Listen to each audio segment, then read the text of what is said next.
Hello students, welcome back in class 5th, subject English, book Marigold and chapter 4 poem Crying। हमारी poem हुई थी बच्चों, हम आज क्राइंग पोएम के क्वेश्चन आंसर देख रहे हैं। Okay, we discuss about the all question answer of the poem crying, poem number 4, chapter number 4। According to the poet, should you cry a little और should you cry a lot. Poet के मुताबिक हमने ज़्यादा थोड़ा सा रोना चाहिए या अ लॉट मतलब ज़्यादा रोना चाहिए।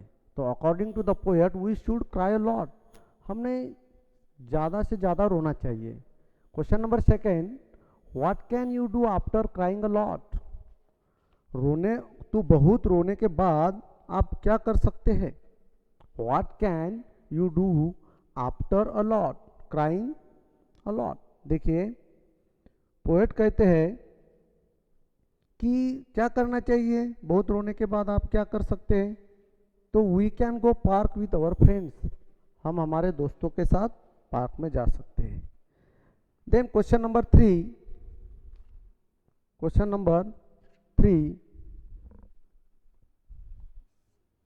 Read the first 2 lines of the poem, what is the mood.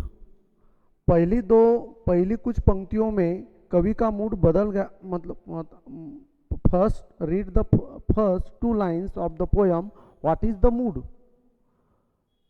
कवि का पहली 2 लाइन्स में मूड कैसा था। देखिए हैप्पी था, सैड था, एंग्री था, जलस था या अपसेट था। अभी हैप्पी यानी खुशी, सैड मतलब दुखी था, एंग्री यानी गुस्सा था उनको, या फिर जलस मतलब ईर्ष्या, जलस का मतलब होता है ईर्ष्या करना, और अपसेट मतलब परेशान, अपसेट का मतलब होता है परेशान। तो इसका आंसर आएगा सैड। तो कैसा था उनका mood, what is the mood, mood कैसा था, तो सैड था। उसके बाद क्वेश्चन नंबर 4 हम देखेंगे। Question number 4, in the first few lines the mood of the poet has changed, what is it now। पहली कुछ पंक्तियों में कवि का मूड बदल गया है, अब क्या है। देखिए तो कैसा है, very happy, angry, cheerful, sad या जलस। वेरी हैप्पी मतलब बहुत खुश, एंग्री मतलब गुस्सा, चीयरफुल मतलब हंसमुख, और सैड मतलब दुखी, और जलस मतलब ईर्ष्या। तो कैसा, वेरी हैप्पी इसका आंसर आएगा, very happy. Okay, next question number 5, are this sentences right और रॉन्ग। हमें सेंटेंसेस रीड करके राइट है या रॉन्ग है वो देखना है। देखिए फर्स्ट क्वेश्चन है उसमें अभी ये, the poet says you must not cry much. Poet ने ज़्यादा रोना नहीं कहा है, नहीं ऐसा बोला ही नहीं है। क्या ज़्यादा आप lot of cry, poet says you must lot cry या यू मस्ट क्राई मच, आप ज़्यादा रोना चाहिए। तो इसका आंसर रॉन्ग ही आएगा। Then B, the poet says that you should cry till your pillow is soaked. जब तक आपका तकिया, पिलो का मतलब होता है तकिया, जब तक आपका तकिया पूरी तरह गीला नहीं होता तब तक आपने क्या करना चाहिए, रोना चाहिए। तो राइट आंसर है इसका, कवि ने ऐसा ही कहा है पोएम में, right. C number, the poet says that after crying you should open the window and laugh so that people will see that you are happy. इसका आंसर सही है, क्योंकि poet says that after crying you should open the window. क्या, जब रोने के बाद आपने क्या करना चाहिए, विंडो जो है वो खुली करनी चाहिए और लोगों को दिखना चाहिए कि आप हैप्पी है या नहीं है। तो उसका आंसर आएगा राइट। नेक्स्ट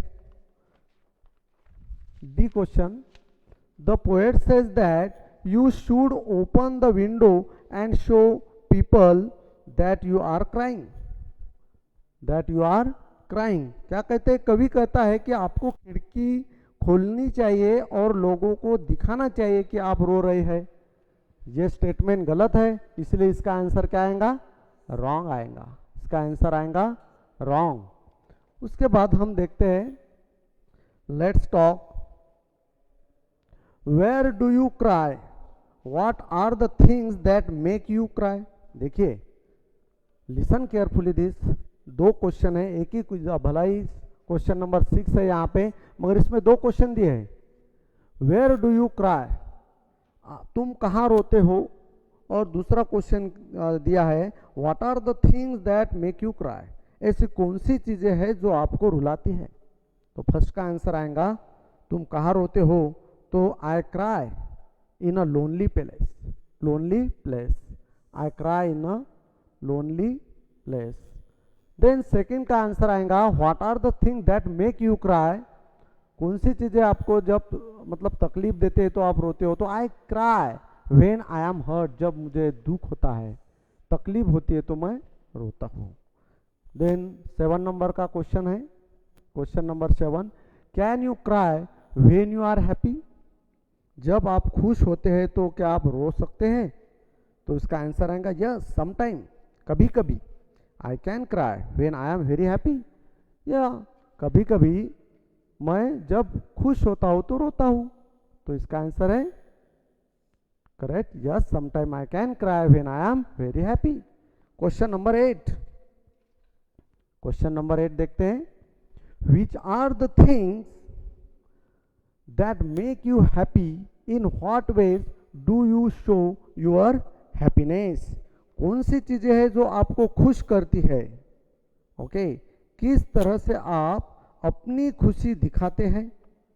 देखिए इसका आंसर, आंसर नंबर 8 का, I feel happy when I get what I Dzire at such situation, I laugh and get excited about my happiness, मुझे जब खुशी होती है, मुझे ऐसी स्थिति में इच्छा होती है, मैं हंसता हूँ और अपनी खुशी को लेकर उत्साहित होता हूँ।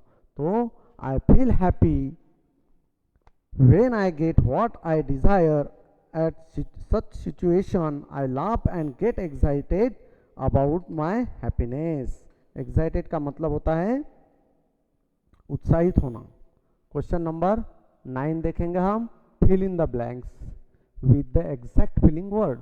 अभी हम देखते हैं ABCD, ओके।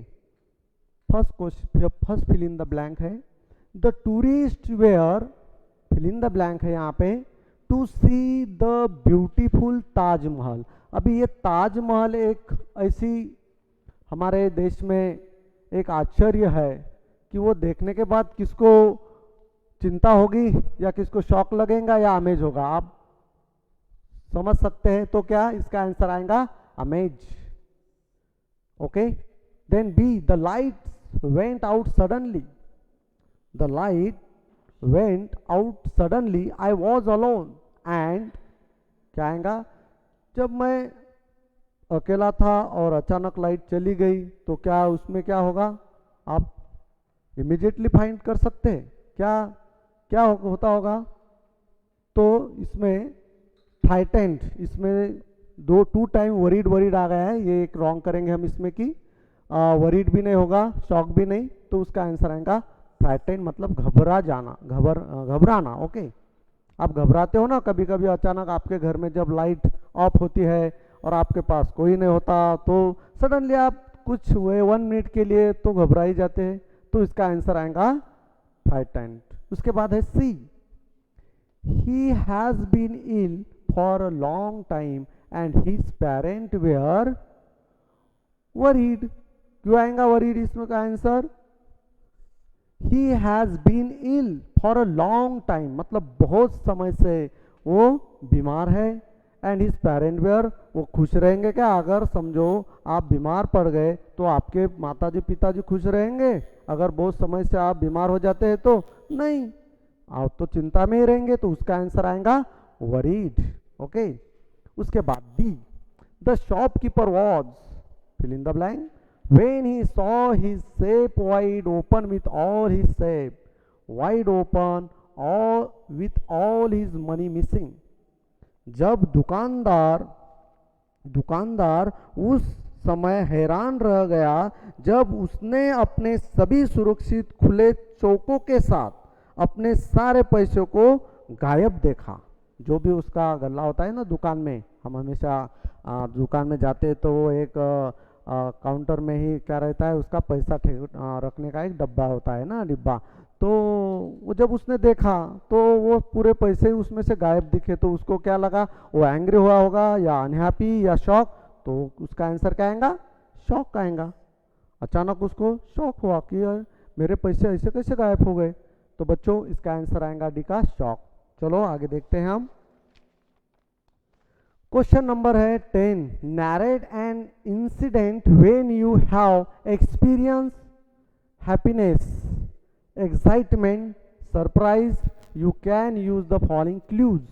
अभी ये कुछ क्लूज दिए हैं आपको। एक नैरेट क्या, एक ऐसी घटना कि उसे डिस्क्राइब करना है। नैरेट मतलब डिस्क्राइब करना। इंसिडेंट मतलब एक आधा जो प्रसंग है, घटना है, उसको क्या आपको जो एक्सपीरियंस है, आपके एक्सपीरियंस के हिसाब से आपको क्या करना है, जो नीचे दिए हुए जो क्लू है उसे यूज करके आपको क्या करना है, एक शॉर्ट आंसर उस पर बनाना है, शॉर्ट इंसिडेंट पे आपको लिखना है। ओके, अभी एक्साइटमेंट का मतलब होता है उत्साह, उत्तेजित करना, सरप्राइज।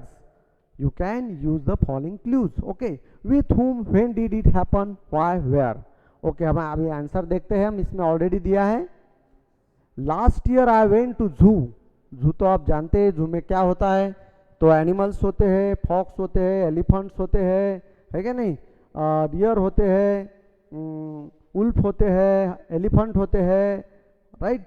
आप जू गए होगे कभी। Last year I went to zoo with my parents. Last year में जब मैं अपने माता और पिताजी के साथ जू गया, there was very exciting situation. तो मैंने वहाँ पे बड़ा ही एक्साइटिंग एक सिचुएशन देखा, इसका उस कंडीशन को देखा, बड़ा मैं उत्साहित हुआ, उत्तेजित हुआ वो देख के। There was very exciting situation when I was in the rope way, कि मैं एक रोप वे मतलब एक छोटा वे, ओके, उस वे से when I was in the rope way, एक छोटा वे पे था। एट दैट टाइम, उस समय, आई was very happy but frighten, मुझे खुशी भी हुई और मैं घबरा भी गया था। देखो ये सेंटेंस देखिए, I was, it is a past tense. Okay,